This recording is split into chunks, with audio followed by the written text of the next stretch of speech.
poor boy, Kevin Johnson, is humiliated by his school principal for not having a uniform. His father, Daniel, leaves the teachers speechless the next day.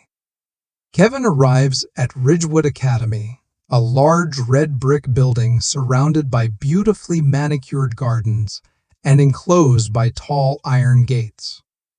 The towers with large windows reflect sunlight, reminding him of his humble neighborhood. Kevin notices the contrast between him and the other students, who are dressed in perfectly ironed uniforms and navy blue jackets with golden emblems. Kevin's backpack is patched up with fabric to cover holes and a broken zipper that reveals the corner of his oldest notebook. His clothes, which his father had carefully ironed the night before, are clean but worn and faded from constant use. The first few minutes of his first math class are silent as the other kids whisper and laugh softly. Kevin enters his first math class, hoping to go unnoticed. The classroom is enormous, equipped with the latest computers, interactive boards, and projectors. Each seat has ample space, comfortable chairs, wooden desks, and individual lamps. A tall man with glasses and a stern tone begins writing an algebra problem on the board. Kevin raises his hand, and the teacher's face is almost comical. The silence is heavy, and Kevin feels his face burn. Kevin stands up, takes a deep breath, and begins to write his hands. The restrained laughter of some of his classmates surrounds him. He finishes writing and turns around to face the room, where the teacher watches him intently. Kevin's father nods slowly, correcting him on his answer. In the Ridgewood cafeteria, students form groups and enjoy a variety of dishes, fresh salads, pastas, and snacks. Kevin, a student, has a modest ham and cheese sandwich wrapped in aluminum foil, which he finds in the cafeteria. As he eats, he feels a shadow over him, and Elliot Spencer, the most popular boy in school, mocks him. Kevin tries to ignore him, but is interrupted by Elliot, who slaps the sandwich out of Kevin's hand, sending it to the floor. The kids laugh, and Kevin tries to hide in the library, feeling out of place. At the end of the day, Kevin leaves the main building with his old backpack and leaves the main building with sadness. He returns home and pretends everything is fine, but his son Daniel asks if Kevin had a good day. Kevin lies, but Daniel gently reminds him that he is here for him no matter what. Kevin collapses onto his bed, allowing tears to flow for the first time since arriving at Ridgewood. The days following his arrival at Ridgewood Academy only made things worse for Kevin. His first day was a trial by fire, with humiliation and dismissal. Every morning, he feels the ground crumble beneath his feet as he walks through the hallways. The whispers turn into open murmurs, and the discreet glances become blatant gestures of mockery and rejection. Kevin makes an effort to walk into the school with his head held high, remembering his father's words about what you're made of. On the second day of school, Kevin enters his history class and finds a group of kids gathered around his desk. Elliot Spencer stands in the center of the group, holding Kevin's old backpack. Elliot theatrically opens the backpack and pulls out Kevin's worn books, asking what second-hand books can't you afford? New laughter erupted in the classroom, echoing off the walls. Kevin feels the heat rising to his face, but he forces himself not to react. He walks steadily towards Elliot and snatches the backpack from his hands. In summary, the story revolves around Kevin's experience at Ridgewood Academy, where he faces humiliation, dismissal, and ridicule from his classmates. Despite the challenges, Kevin remains determined to overcome his struggles and find solace in the school community. Kevin, a poor student, is ridiculed by his peers and classmates, leading to a series of humiliating experiences.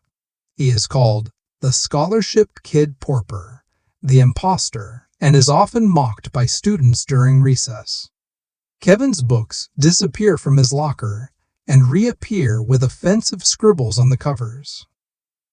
Insults written on chalkboards like "Go back to where you belong" become a daily routine, and Kevin contemplates returning to a small public school where no one made fun of his clothes or backpack. During one lonely recess, Kevin notices Emma Parker, who is always sitting in the back of the library with a book open in front of her. Emma doesn't laugh or look at him with contempt, but her presence is like a balm for Kevin's wounds. She begins to talk to Kevin, asking about his favorite books and thoughts about the classes and teachers. Kevin initially hesitates to open up, but this small friendship begins to draw attention from others. Emma also starts receiving stares and giggles behind her back, but she doesn't move away from Kevin every time he hides in the library. On a Friday, at the end of the second week, the real test comes when the principal stands on stage speaking about the importance of discipline and appearance at Ridgewood High School. Richard Thompson, the principal, emphasizes the importance of discipline and appearance as a symbol of excellence and responsibility.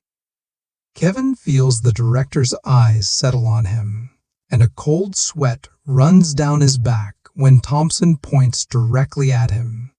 Some of the students still do not understand the importance of discipline and appearance in their lives. Throughout the week, rumors about Kevin spread, and rumors about him became more prevalent. Despite the challenges, Kevin continues to fight for his scholarship and maintains a strong sense of identity. In this text, the protagonist Kevin is a young boy who has been subjected to a series of humiliating events at school. The principal, Mr. Johnson Thompson, is a man who has been criticized for his lack of talent and intelligence. Kevin feels that the entire assembly is oppressive and that he does not belong in the institution. He runs out of the auditorium, feeling humiliated and ashamed. Kevin's father, Daniel, is waiting to take him home from school. He is filled with sadness and fury as he confronts the school and everyone who tried to trample on his son's dignity. Daniel is determined to use everything within his reach to protect his son's dignity and promises to use everything within his reach to protect his son's dignity. Daniel takes Kevin home, but he is left with an old metal box filled with documents and memories of his past life. The box contains a black and white photo of a large mansion surrounded by lush gardens and a tall iron gate. Kevin is shocked by the sight of the mansion and wonders why he didn't fight back. Daniel reveals that his father once owned one of the biggest real estate companies in the city, including the land where Ridgewood Academy now stands. Kevin is shocked by the revelation and asks why he didn't fight back.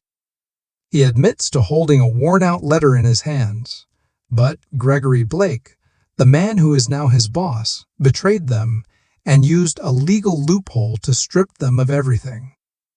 He sold their land, diverted funds, and left the family in ruin.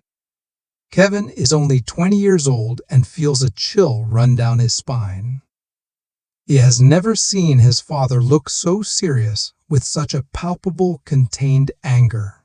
He asks why he didn't fight back, and Daniel explains that Gregory had played his cards too well. Every lawyer Kevin went to told him that he didn't stand a chance. The system was against him, and he was left with only a small piece of land, a UFRU contract, which he couldn't steal. Daniel worked day and night, to make sure Kevin never felt like he was lacking anything. He never thought Daniel had sacrificed so much for him, giving up a past that could have destroyed him, all in an attempt to give him a normal life. In the end, Kevin is left with a deep sense of guilt and regret for the actions of his father and the consequences of his actions. He is left to grapple with the guilt and regret of his actions and the impact they have had on his life.